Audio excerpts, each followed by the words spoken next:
we'd heard that they had killed this thing inside a cave or the mouth of a cave. And it was common knowledge among the military to hear this. And when you say common knowledge, what do you mean? I mean, how does that work? Years later, to come to find out, when I had returned from Afghanistan and had met other military members that had not been there in the operations with me, if you would bring up the Giant of Kandahar, they knew about it. When you first hear it, you're thinking like, this has got to be a joke. This has got to be a hoax. But then after things go down a certain way and you keep hearing it, you start to realize it's not a joke. They kept telling us to keep our weapons high, which means normally it's two to the chest, one to the head, but they kept telling us to put it towards a man's head and put it higher. So we would question, why do they want us to shoot higher than a man's head? That's bizarre. It is. I would tell you that when I was doing my time in the service, the stuff I saw, some of it I couldn't explain, like lights in the sky during firefights, like orbs or lights that be the size of a softball that looked that size looking up in the sky but making weird noises. And even going to Iraq myself and being near Haditha Dam now, going back to Afghanistan, we would hear these things. We would hear the locals talk about rumors of these giants. What would the locals say? How would they talk about it? They say that they lived in the caves and they would eat people. And they were cannibals. They were cannibals. Have you ever heard of the Kandahar Giant? Hush, little baby, don't say a word. This is a conspiracy channel. Welcome to the Hush channel.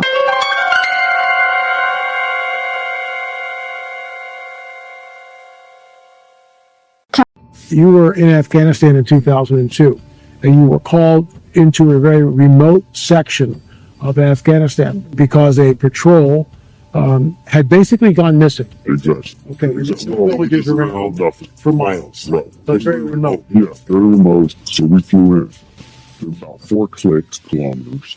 We were hiking through the same area where they were supposed to make one of their checkpoints, one of their rally points. And before we'd left, there was all kinds of what happened with the ambush. But that was even odd because at point of ambush, you'd call for maybe close air support, something. Okay, there was no call to me, just off the bridge. So we're coming down a mountainside, and there was a nice path, goat path. As we bent around this corner, you could see this opening of the cave. There was a cave. We're coming around, and then I see there's a lot of rocks, which is another oddity, and then bone matter. When I'm not close enough to identify what kind of bones, but I did see something I knew was a piece of our communications equipment. So instantly, we're thinking ambush, maybe animal, could be anything. And there was enough room in front of this cave, but it had a sheer drop-off. But there was enough room that we actually got into a decent dispersal in case of ambush. You see something coming out of the cave, and it's moving with a speed and agility that catches you off guard. Everybody. And he comes out. It was a man at least 12 to 15 feet away. This is a monster, red beard, and his hair was long past the shoulder, a scarlet red, and Dan runs at him, starts shooting, broke all of us into the reality. As it was so now your training is kicking. Oh yeah, okay. Muscle memory, complete muscle memory.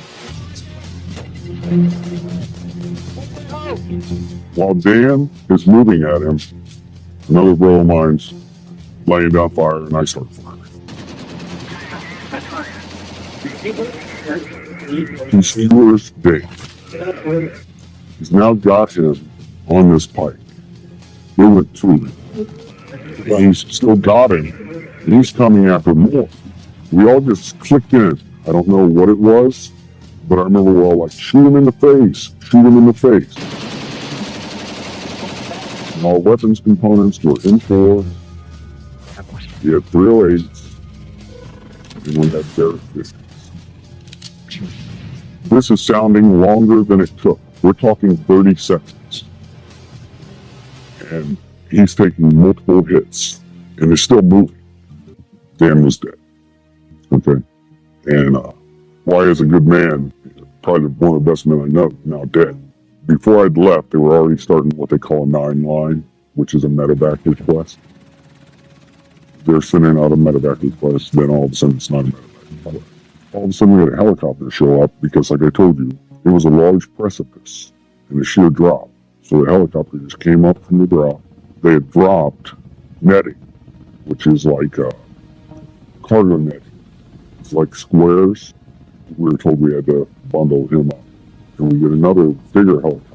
But it's almost like a Jolly Green Giant used to look back in the day that could get, through this area. Because the mountains, you got to remember, Chinooks could only go in certain places because they had enough lift. Mm-hmm. And so we got him on there. The thing was too big. We couldn't move it. It smelled worse than a skunk. The corpse that's been around for a while. Really fell. It was like a combination because of the,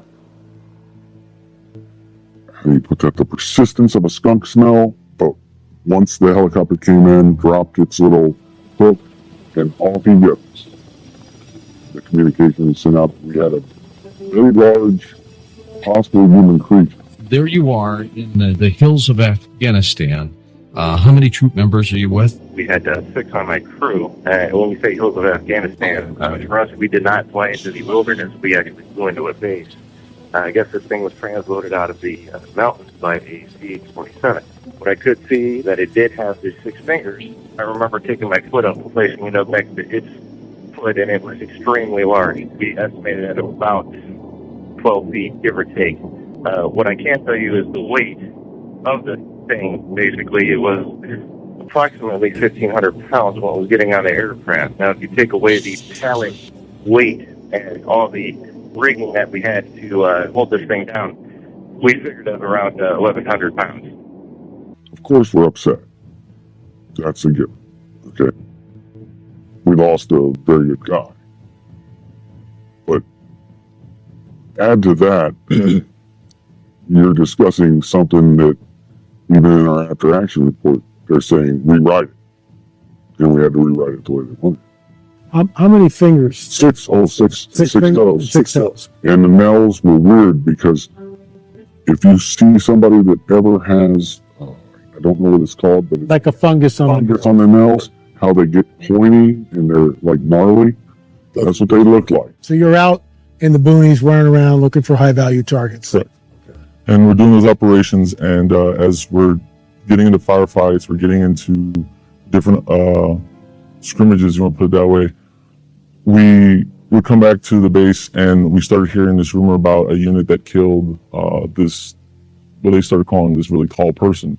At first I didn't think anything of it, and then come to find out that the person that they killed actually was 3 times the size of a man, had extra digits on their hand and digits on their feet, and had red hair, and a special unit had come in and wanted this target. Well, we'd heard that they had killed this thing inside a cave, or the mouth of a cave, and it was common knowledge among the military to hear this. Now, when you say common knowledge, what do you mean? I mean, how does that work? Years later, to come to find out, when I had returned from Afghanistan and had met other military members that had not been there in the operations with me, if you would bring up the Giant of Kandahar, they knew about it. When you first hear it, you're thinking like, this has got to be a joke. This has got to be a hoax. And then after things go down a certain way and you keep hearing it, you start to realize it's not a joke. They kept telling us to keep our weapons high, which means normally it's 2 to the chest, 1 to the head, but they kept telling us to put it towards a man's head and put it higher.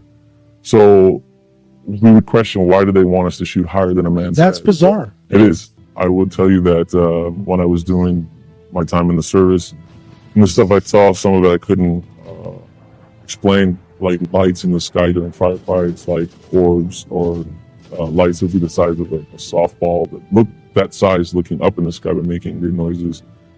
And even going to Iraq myself and being near Haditha Dam down, going back to Afghanistan, we would hear these things. We would hear the locals talk about rumors of these giants. What would the locals say? How would they talk about it? They say that they lived in the caves and they would eat people, and They were cannibals. they were cannibals. And we, at the time, chalked it up to our United States' Bigfoot.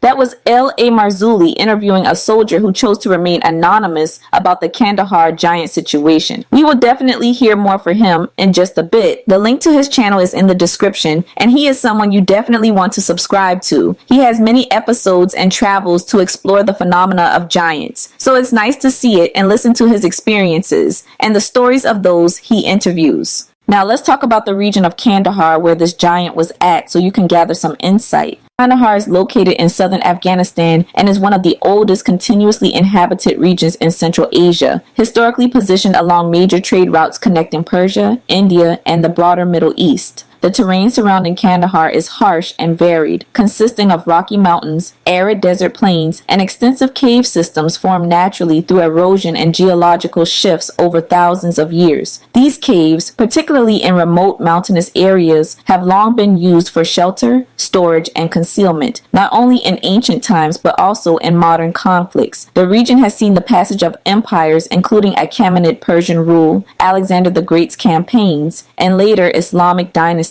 all of which left layers of cultural and historical imprint on the land. The cave systems in Afghanistan, including those near Kandahar, have also developed their own reputation over time. During modern military operations, such caves were known to be used as hideouts, supply caches, and fortified positions due to their natural defensibility and difficult access. Beyond military use, local and regional folklore has long associated remote caves and mountains with hidden beings, isolation, and things that exist outside of ordinary human life. These associations are not tied to a single unified story but appear across different traditions in the region, where caves are often viewed as places where something can remain unseen for long periods of time. This combination of geography, history, and long-standing cultural perception contributes to why the Kandahar setting plays such a central role in the narrative that follows. The Kandahar Giant story centers on a reported encounter in the early 2000s during U.S. military operations in Afghanistan, specifically in a remote mountainous region outside Kandahar, known for caves and difficult terrain. The account most widely circulated describes a patrol being sent to investigate the disappearance of another unit in 2002. When they reached the location, they reportedly found unusual signs at the site, scattered equipment, large rocks arranged in unnatural ways, and what some describe as oversized footprints or impressions in the ground near the cave entrance. As the team approached the cave, the story states that a large humanoid figure suddenly emerged. It is consistently described across retellings as being between 12 and 15 feet tall, with reddish hair and beard, broad shoulders, and a heavily built frame with 2 rows of teeth and 6 digits on each hand and foot. The figure is often said to have carried a long spear-like weapon. According to the account, the encounter escalated immediately. One soldier was allegedly impaled through the chest before the rest of the team opened fire. Multiple reports say the entity did not fall immediately and required sustained gunfire before collapsing. The duration of the engagement is often described as brief but intense, with the team continuing to fire until the figure stopped moving. After the encounter, the story claims that the body was secured and removed from the site. A helicopter was allegedly called in, and the remains were transported using a sling load or internal cargo system. Some versions add that biological samples, weapons, and additional materials from the cave were also extracted. The narrative often includes the detail that communication about the event was restricted and that personnel involved were instructed not to discuss what they had seen.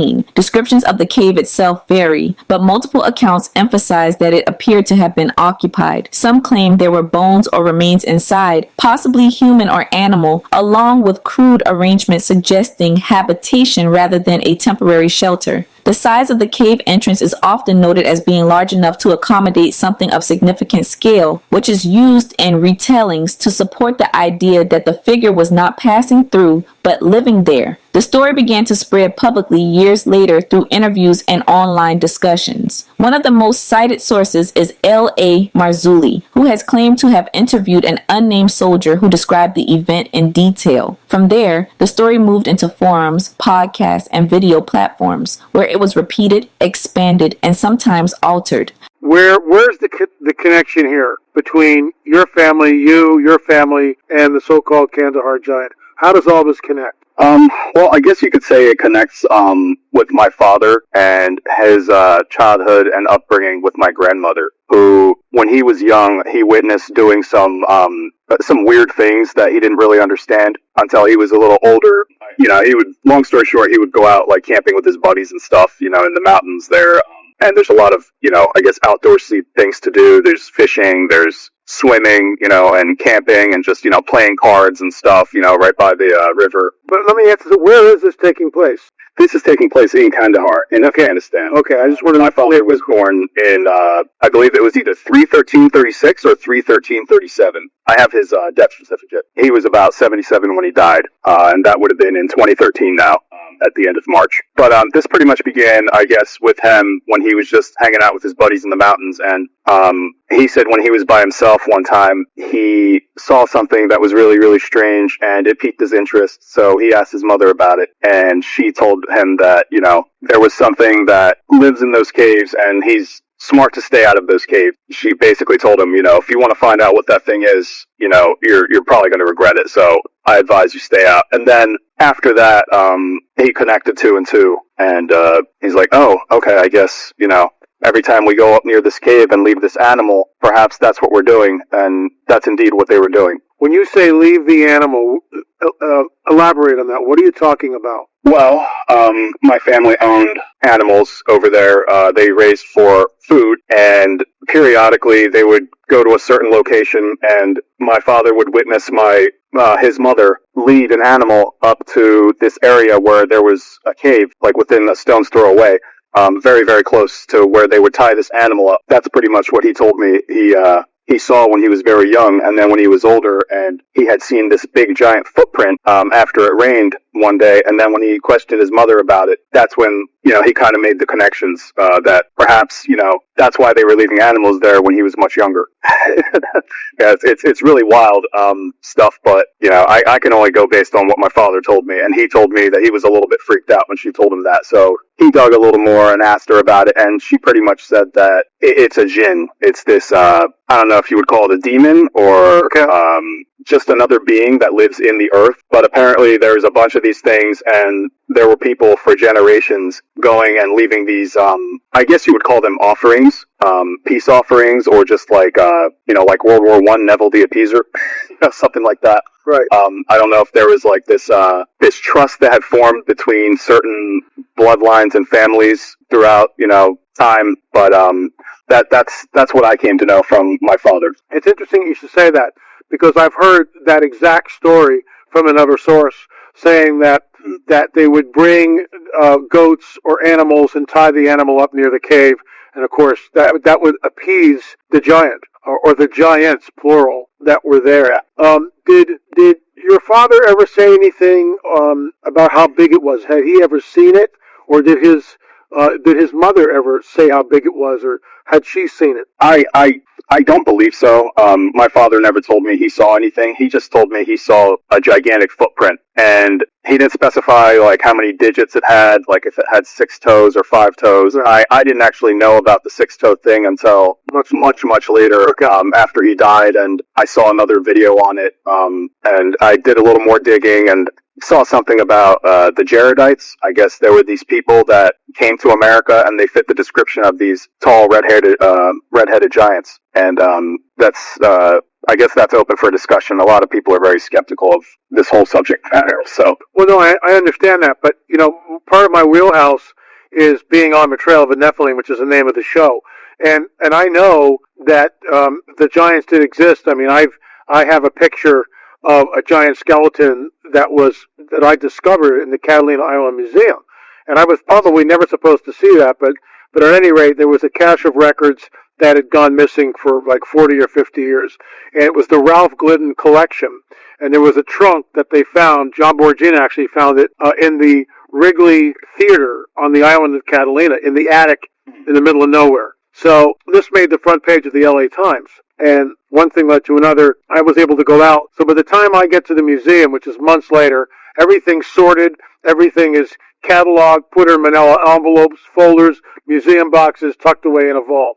It's not like it's not like opening a trunk and going, oh my gosh, what's this? It had already been sorted through. So I got there after the museum had closed. There were 2 tables with white paper on them. I had museum gloves. My camera was set up. John Borgina asked me, what do you want to see? I said, bring out the pictures. So he brings out several boxes, museum boxes of pictures, and I start sorting through them. Now, I've been in archives before, and most of the time you never find anything. But this was pay dirt immediately, and I found a picture of Ralph Gooden leaning on a shovel, and in front of him is a skeleton in situ. It's not disarticulated. It's not a bone pile. The skeleton is there. The skull is huge, and that skeleton, I actually sent that picture, my picture of the picture. Okay, so it's original stuff. I sent it to 3 different researchers.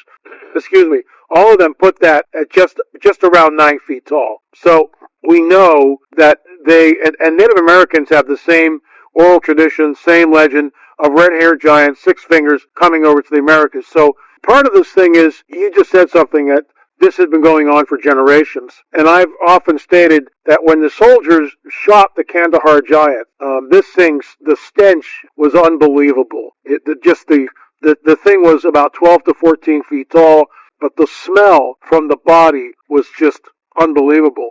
And so you ask yourself, how old is this set? Is it 1,000 years old? Is it 2,000 years old? So that's what I know. And, it's like the Mormons call them Majeridites. My father said that the footprint he saw was almost as long as he was tall. He said it was very big. He almost could have laid down in it. How old was your dad when he saw this? He was a teenager. Wow. Yeah, he was a teenager when he saw this. He was so scared that after that, he didn't go camping too much anymore. And his friends kind of made fun of him. And for the rest of his life, my dad said that he was very, very careful as to who he told about that.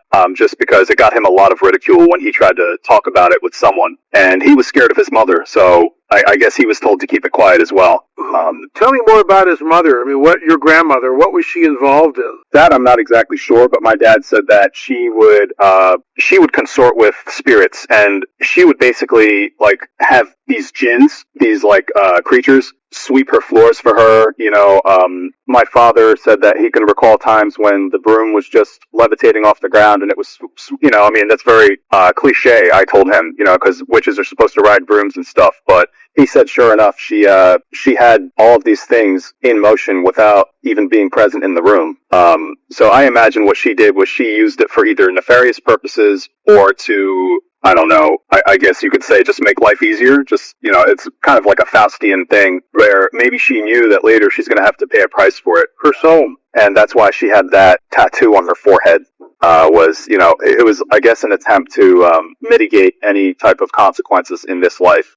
What was the tattoo? Do you know? I mean, do you have a picture of it, or can you draw it? What did the tattoo show? It was Arabic writing. Okay. I once saw a picture of my grandmother holding me in her arms when I was just an infant, and I don't know whatever happened to that photo. I think my uncle has it, and he's back in Pakistan, I believe. That's probably in the old country. So. Wow. Have you gone back to Kandahar at all? I've never gone back to Kandahar.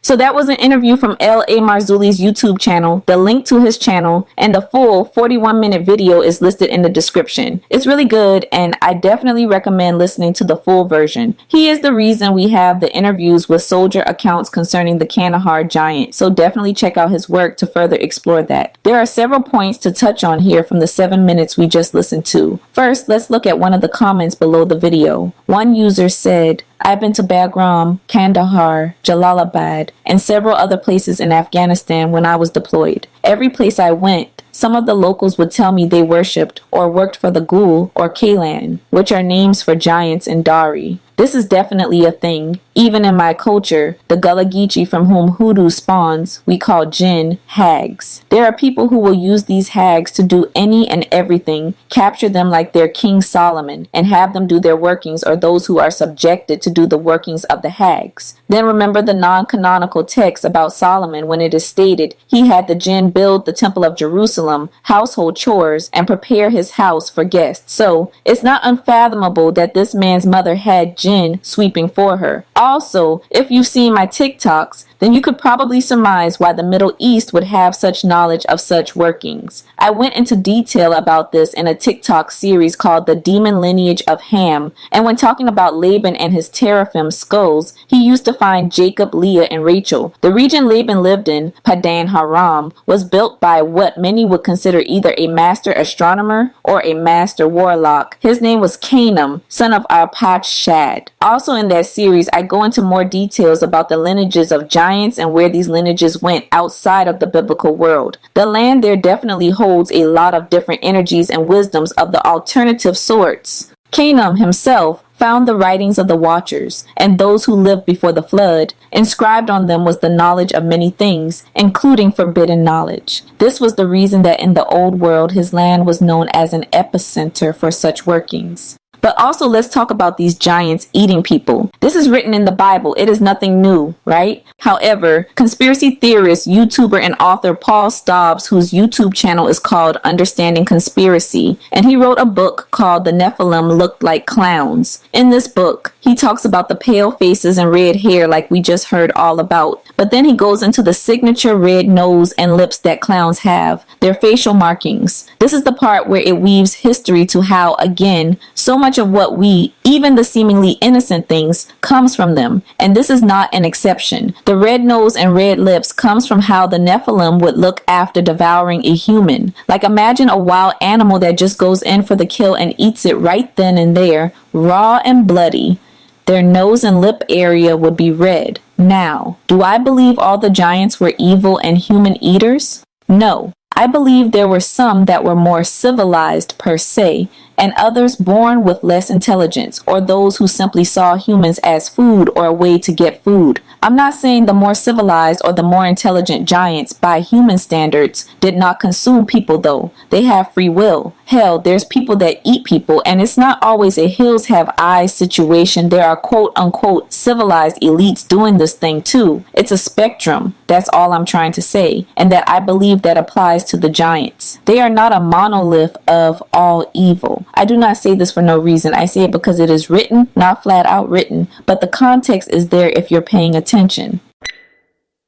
The KJV Bible says the flood wiped everyone out except Noah and his family. It definitely did not wipe out all the Nephilim, as later in the Bible, David defeats the giant Goliath, said to be one of the last giants. The text never explicitly names giants in the destruction list, and it never says the Nephilim were ended forever, which leaves room for their continued existence after the flood. In fact, in Genesis 6:4, it explicitly says, there were giants in the earth in those days, and also after that, which directly suggests that giants existed both before and after the flood, meaning the text itself leaves room for their continued presence, rather than confirming their total destruction. I am not a believer in Noah and his family being the only survivor, just due to other accounts I've came across. However, in saying that, one could theorize the other survivors were either aided by giants, aided by other entities, or were giants themselves, and it contributed to their survival. Like the Hopi indigenous of America say giant ants called the Anusanom helped them survive the first world, which was destroyed by fire, and the second world, which was the Ice Age. Just to be clear, some theories place the Ice Age immediately after the flood. Mainstream science studies the Ice Age as a 2 million year period, ending about 12,000 years ago, rather than a single sudden global flood. But if you are wondering how giant ants helped the Hopi, it was by way of cave systems. During these two global cataclysms, the Hopi were guided by an odd-shaped cloud during the day and a moving star at night that led them to the sky god named Sotuknong, who finally took them to the ant people. The ant people then escorted the Hopi into subterranean caves where they found refuge and sustenance. That's just one example. Different groups have their own cataclysm survival stories. Then there is the matter of cave systems. We have talked about this before, but in the Mesopotamian narratives, it is told that some of the Anunnaki watched from above, but there were some that waited it out below ground in cave systems, which brings us back to what the hell could be dwelling within these intricate underground systems out of human reach. I would guess it is all the things we now call mythology. Below us in the waters and in the caves, there they are. But let's get back on topic. Even before the time of David, this continued presence of giants is clearly shown when Moses sent spies into Canaan. In Numbers 13:22, the spies reported seeing the descendants of Anak in Hebron, Ahiman, Sheshai, and Talmai, who are identified as Anakim, a people explicitly described as giants. The text says, "And there we saw the giants, the sons of Anak, which come of the giants. And we were in our own sight as grasshoppers, and so we were in their sight," indicating not only their size, but how they were perceived in comparison to ordinary humans. This establishes that giants were present in Canaan generations after the flood and before David's time. Among those named is Talmai, placing him directly within a lineage identified with the Anakim, a giant people group. Anakim and Anunnaki sound similar for a reason. Get it? This Talmai, as one of the sons of Anak, is later driven out and killed during the conquest of the land. Joshua 15:14, Judges 1:10, showing that these giants were actively engaged in conflict with Israel and were not mythological abstractions but present populations being confronted and removed. This same Talmai is later identified in 2 Samuel 3:3 as the king of Geshur, showing continuity between the giant lineages seen during Moses' time and the political structures that still existed during the time of David. Then later, during David's life, he famously kills Goliath, a giant from Gath, a region repeatedly associated with giant populations, establishing himself as the one who defeats one of these remaining figures. However, what follows is where the narrative becomes even more telling. David does not remain completely separate from these lineages. He marries into one. This does make sense given that one of David's wives, Maacah, was the daughter of Talmai, who was the king of giants. This creates a direct contrast in the narrative. David kills a giant in battle, yet later takes a wife from a lineage identified with giants, showing that these groups were not treated as a single, uniform enemy in every context. This would mean she herself was a giant, or at minimum directly descended from that lineage, and her children would carry that ancestry as well. But the point being, the giants were not wiped out in the flood. Given Talmai's height as one of the Anakim, Maacah herself would have likely still been considered a giant in stature. There is no mention of who her mother was, but even if her mother were fully human, her father's lineage alone would have made her significantly larger than average. The same text that describes the Anakim states that they made the Israelites feel like grasshoppers in comparison, reinforcing just how extreme their size was and why even their descendants would still stand out physically. It is also worth noting that the term Rephaim is used both for a people group of great stature and, in some contexts, for the dead or ancestral spirits, which shows that the word carried layered meaning in the ancient world and was not limited to a single simple definition. When viewed alongside Joshua 13:12-14, this pattern becomes even clearer. The passage states that Og, king of Bashan, was one of the remnant of the giants, meaning that even after major conflicts, not all giant-associated populations were eliminated. It then explicitly says that the Israelites did not expel the Geshurites nor the Machathites, and that these groups continued to dwell among them. This is significant because Maacah's name directly aligns with the Machathites, and her father is king of Geshur, meaning both names appear in the same surviving populations that were never fully driven out. This places Maacah and her lineage directly within groups that remained embedded among Israel rather than being destroyed. This supports the idea that what is presented as two separate Talmais may instead reflect one continuous lineage seen from two different narrative angles. In one context, Talmai appears as a giant tied to the Anakim, a group that is confronted and killed. In another, he appears as a king of Geshur, connected to a people who were not expelled and who continue to live among Israel. The distinction may not be about two entirely separate individuals, but about how the same lineage is framed depending on whether it is being described as an enemy in conquest or as part of a political alliance through marriage. The Bible states Talmai was slain, and even with that being true, him being presented as Talmai, son of Anak, his tribe, signifies him being an enemy, versus Talmai, king of Geshur, when the king David is marrying his daughter despite his death. That's what I'm trying to say. It is all honorifics. I do not perceive it as two different beings named Talmai as most do. Giants live long anyways, so despite the time that passed between Talmai being slain and David becoming king and marrying his daughter Maacah, it would not make a difference. For all we know, she could have been a baby when her father was slain, or she could have been older and giants just aged differently since they live long. and maybe age wouldn't matter to David since it is a political marriage. That is my point. That King David married a princess of giants to solidify his rule.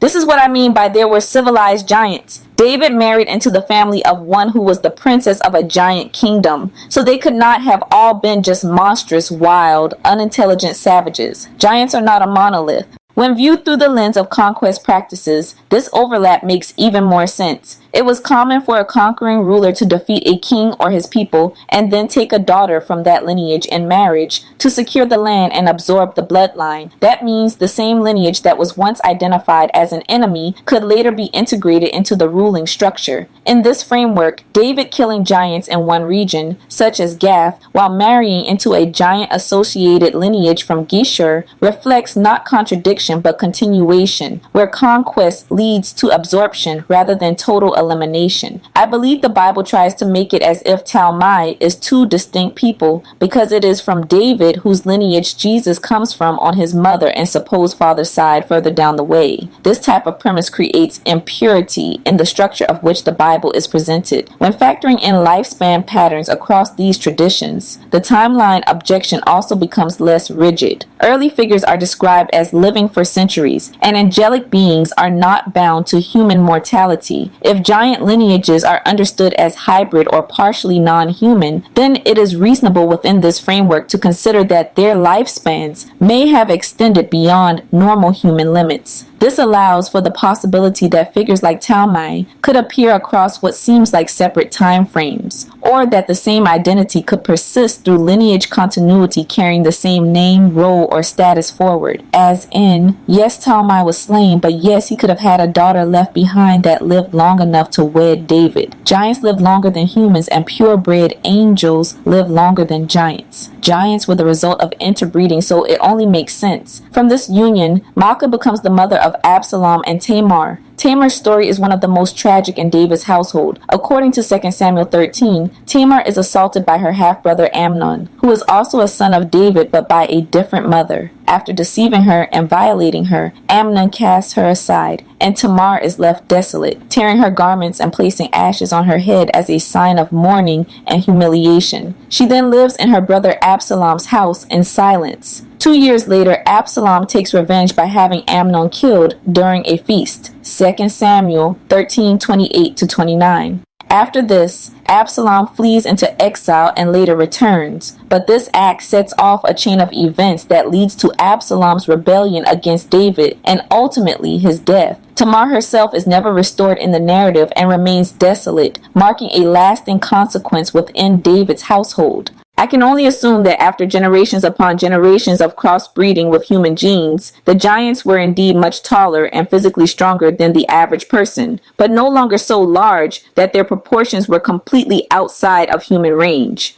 Rather than being massively oversized in every way, they may have retained certain features, such as larger frames or longer skull proportions than the average human, while still being noticeably bigger and stronger overall. This idea aligns with how later biblical descriptions of giants appear more scaled down compared to earlier accounts, such as Og, king of Bashan in Deuteronomy 3:11, whose bed is described as approximately 9 cubits long, which is roughly 13 to 13.5 feet in length based on the common cubit measurement of about 18 inches, suggesting extreme size, while later figures like Goliath, though still large, are described in more human proportions, indicating a possible gradual reduction in stature over time. When it comes to what people often call the 36 tribes of giants, that number does not come from a single biblical list, but from a compiled grouping across different passages, traditions, and interpretations. What the Bible does clearly show is that many of the primary giant-associated groups are tied to the land of Canaan, which traces back to Ham through his son Canaan in Genesis 10. These include groups such as the Anakim, Rephaim, Amim, Zamzumim, and several Canaanite nations like the Amorites and others who are repeatedly described as great in stature or associated with earlier giant populations. This places a significant portion of the giant-associated peoples within Ham's broader lineage and territorial inheritance. It also makes sense geographically that where these giants were encountered would overlap with Canaanite and related populations. since those lands were inherited by Ham's descendants, meaning the presence of giant associated groups in those same regions reflects shared territory, lineage proximity, and cultural memory rather than random distribution. Just something to think about.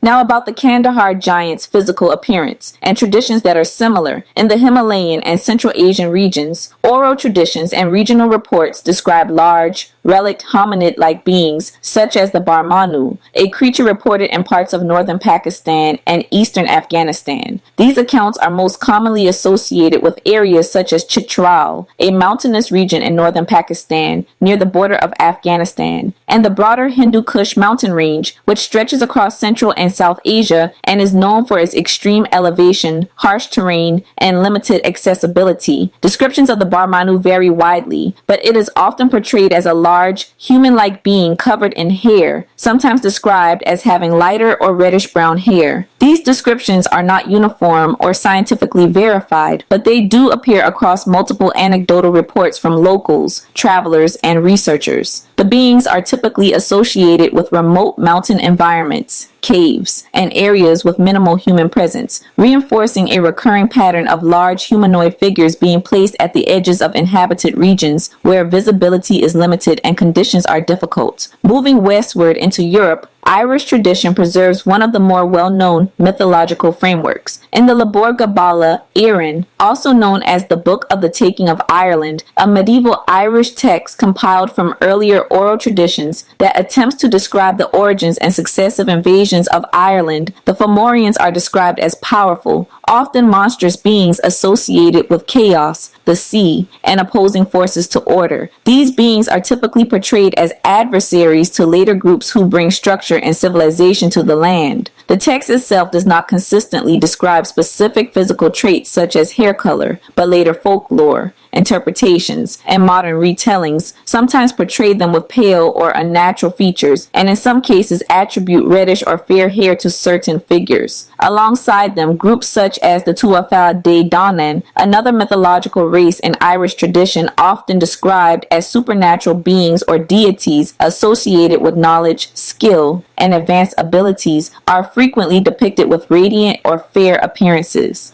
Ireland itself is an island in northwestern Europe, separated from Great Britain, and these traditions are part of its early mythological history, preserved through a mix of oral storytelling and later written compilation. Together, these portrayals have contributed to a broader association in later interpretations between supernatural or powerful beings and lighter physical traits. In Native American traditions, particularly within Paiute oral histories from the region now known as Nevada in the western United States, there are accounts of a group often referred to as the Site-Ka. The Paiute are an indigenous people native to the Great Basin region of North America, which includes much of modern-day Nevada, Utah, and parts of California. According to these oral traditions, the Site-Ka were a people who lived in caves and were in conflict with local tribes. Some versions of these accounts describe them as having red hair. The most commonly associated location is Lovelock Cave in Nevada, where archaeological excavations have taken place. While the oral traditions consistently mention red hair, interpretations of the physical remains found in the area are debated, and there is no confirmed evidence that identifies a distinct red-haired giant population. However, the persistence of the red-haired description within the oral tradition itself remains a notable feature of the narrative. Then there is South America, particularly in Peru, that are often connected to the broader idea of red-haired, unusually large, or distinct human populations. These discussions are most commonly tied to the Paracas Peninsula, a coastal desert region in southern Peru along the Pacific Ocean, located several hundred miles south of modern-day Lima. This area was home to the Paracas culture, an ancient society that existed roughly between 800 BC and 100 BC. Archaeological excavations in this region have uncovered burial sites containing mummified remains with elongated skulls and preserved hair that often appears reddish or auburn in color. The elongated skulls are widely understood to be the result of intentional cranial deformation, a cultural practice in which the shape of the skull was altered during infancy using binding techniques. Personally, I believe cultures such as the Mangbetu of Central Africa, the Paracas and Nazca of southern Peru, the Maya of Mesoamerica, the Huns of Central Asia and Eastern Europe, and groups in the ancient Nile region shaped their heads to resemble the elongated form associated with the Anunnaki, specifically Enki, who later appears in Egyptian tradition as a green-skinned, long-headed figure, Osiris. This same visual continuity explains why Egyptian pharaohs wore the elongated royal headdress known as the nemes, reinforcing an image of divine or ancestral alignment tied to that form. The same entity whose story is later echoed in the narrative of Jesus, as Osiris was said to die and be reborn through Horus, the figure from whom pharaohs were believed to be incarnations. But continuing along and getting back on topic,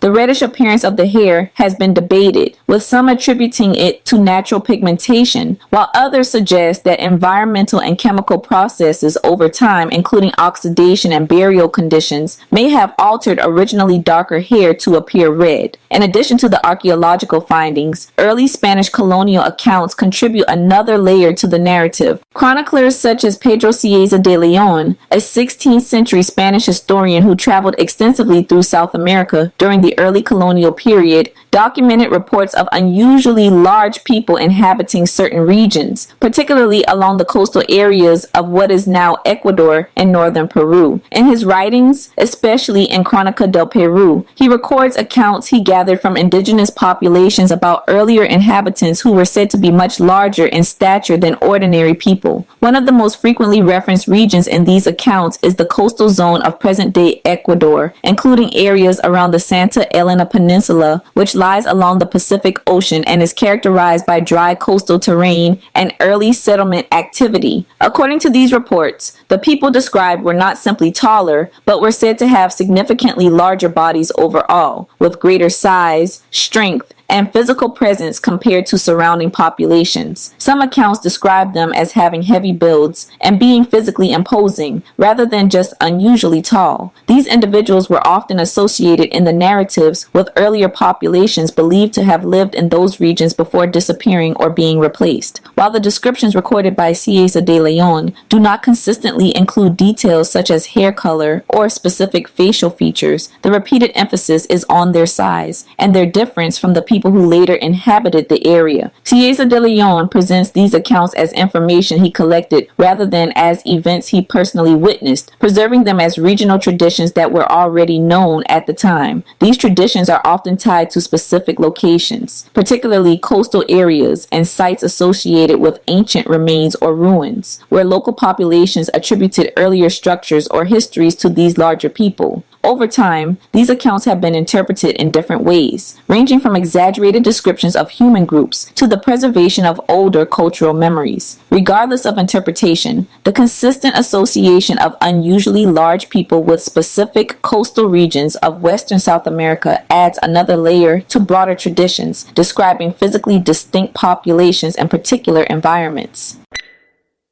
Kandahar and the region surrounding it do not lack accounts of beings, entities, or conflicts beyond ordinary human history. What differs from places like the Levant is not the absence of these ideas, but the way they are preserved. Instead of one continuous narrative compiled into a single canon, the region that includes ancient Arachosia preserves its traditions across multiple civilizations: Indo-Iranian, Vedic, Greek, and Islamic, each describing encounters with powerful beings, cosmic struggles, and forces tied directly to the land. The earliest layer comes from the Iranian religious tradition preserved in the Avesta, the sacred text of Zoroastrianism. In these writings, the world is not neutral ground but the stage of an ongoing conflict between divine and destructive forces. The Avesta describes devas as entities aligned with chaos and deception, opposed by the Ahuras, who represent truth and order. This is not metaphorical storytelling in its original context. It is presented as a real condition of existence, where unseen beings influence the physical world. One of the most striking figures tied to this mythological framework is Aji Dahaka, later known as Zahak. In texts like the Bundahishn and later preserved in the Shahnameh by Ferdowsi, Zahak is described as a ruler with serpents growing from his shoulders, requiring human brains to feed them. His reign is marked by oppression and sacrifice until he is overthrown by Feridun. These accounts place monstrous hybrid entities directly within the historical imagination of the Iranian world that included Arachosia, meaning the region around Kandahar existed within a belief system where such beings were understood as part of reality's structure. Alongside this, Zoroastrian cosmology also describes the corruption of the physical world by Angra Mainyu as extending into the depths of the earth, where decay, darkness, and destructive forces were believed to dwell, reinforcing an early concept that what lies beneath the surface was not empty, but inhabited and spiritually charged. Closely connected to this is the Indo-Iranian mythological overlap preserved in the Rig Veda, one of the oldest known religious texts. In these hymns, there are repeated references to conflicts between devas and asuras, not as symbolic forces alone, but as active participants in battles that shape the world. One of the most well-known examples is the account of Indra and Vritra in Rig Veda 132. Vritra is described as a massive serpent or dragon that holds back the waters of the world. Indra slays Vritra, releasing the waters and restoring order. The description is vivid and physical, a being large enough to contain the world's waters, and a god who must physically strike it down. This narrative parallels the Iranian Zahak tradition and reinforces that the region Kandahar belongs to was embedded in a shared mythological system where serpent-like entities, divine warfare, and disruptions of natural order were central ideas. In later Hindu cosmology, this expands into structured descriptions of subterranean realms such as Patala, which are said to exist beneath the earth and are inhabited by powerful serpent beings known as Nagas. These Nagas are not minor spirits, but semi-divine entities described in texts like the Mahabharata and various Puranas. They are often depicted as enormous, intelligent, and capable of taking human form, dwelling in vast underground cities filled with wealth, light, and advanced knowledge. This introduces a consistent pattern across Indo-Iranian traditions. Not only are there beings above and among humans, but entire civilizations are believed to exist beneath the surface of the earth, hidden yet active.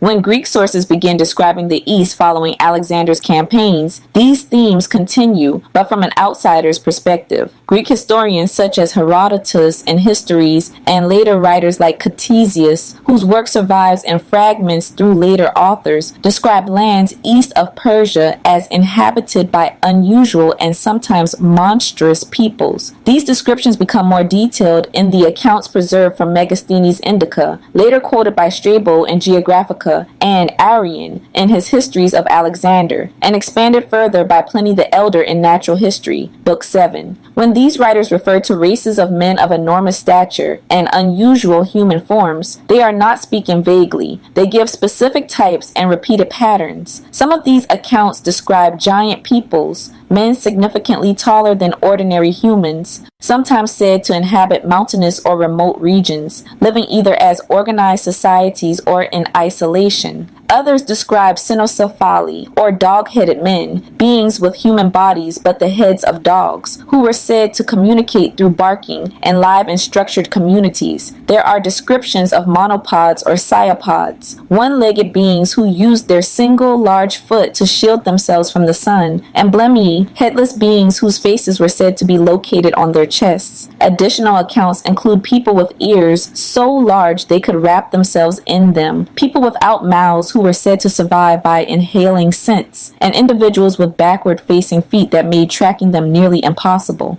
Pliny and other writers also describe giant ants said to excavate gold from the earth, large enough to be compared to foxes. These descriptions, while varied, consistently place such beings in the eastern territories beyond Persia. Kandahar, as ancient Arachosia, sat directly along the route into these regions. Just some things to think about.